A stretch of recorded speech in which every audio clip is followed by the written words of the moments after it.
बिस्मिल्लाहिर्रहमानिर्रहीम। अस्सलाम वालेकुम। मैं हूँ साइमा दाल सब्ज़ी के साथ। तो जैसा कि आप जानते हैं कि मैंने लास्ट वीक एक वीडियो बनाई थी कि हम इस्त्री के दाग किस तरह से उतार सकते हैं। तो वो आप लोगों ने बहुत पसंद की है, तो मैंने सोचा कि उस टाइप की एक और वीडियो बनाते हैं जो कि आपके घर में काम भी आएगी। अक्सर जो है टिप्स एंड ट्रिक्स जो है वो किचन में यूज़ होती हैं।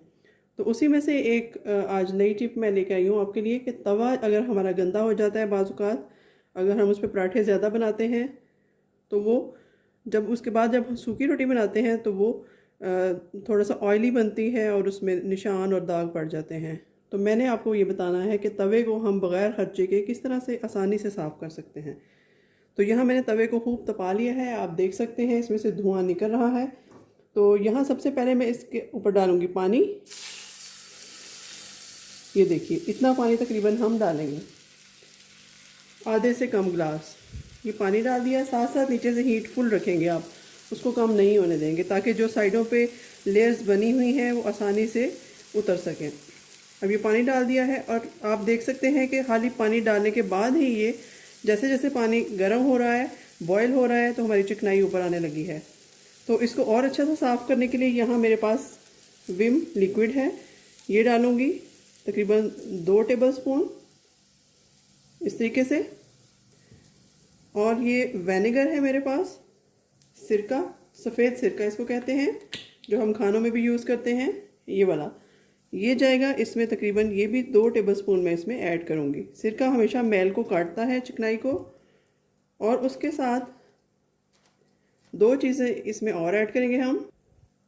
यहाँ 1 टेबलस्पून नमक का ऐड करूँगी मैं, और उसके साथ ये मीठा सोडा है मेरे पास जो आम शॉप से मिल जाता है, वो 1 टेबलस्पून हम इसमें ऐड करेंगे।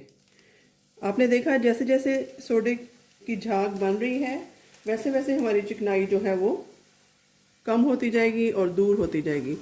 तो एक चम्मच की मदद से मैं इसको तवे की साइडों पे फैला लेती हूँ, इस तरह से हल्का हल्का कुक होने देते हैं इसको। ये देखिए इस तरीके से।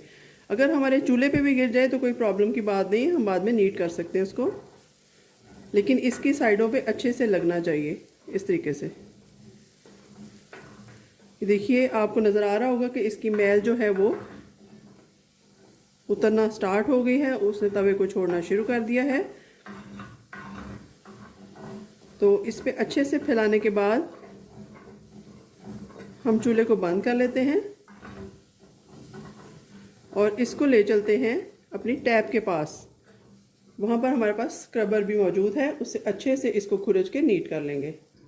तो यहाँ पर देखिए मैं टैप के पास इसको ले आई हूँ और ये हमारे पास स्क्रबर है तारों वाला। इसके साथ बहुत अच्छी से सफाई करेंगे हम, बिल्कुल हल्का हल्के हाथों से इसको साफ़ करेंगे तो ये साफ़ होता जाएगा और इसकी मैल जो है वो उतरती जाएगी इस तरह से। तो चलिए इसकी मैल अच्छे से उतार के मैं आपको वॉश करने के वक्त दिखाती हूँ। तो यहाँ पर देखिए मैंने इसको अच्छे से खुरच लिया है। अब इसमें पानी डालेंगे और तवा जितना भी हमारा ग्रीसी था, जो इसमें मैल और चिकनाई थी, वो साफ़ हो चुकी है। आप देख सकते हैं तवा हमारा बिल्कुल नीट हो चुका है। ये देखिए इस तरीके से सारी चिकनाई इसमें से ख़त्म हो चुकी है। तो यहाँ पर हमारा तवा बिल्कुल साफ़ है।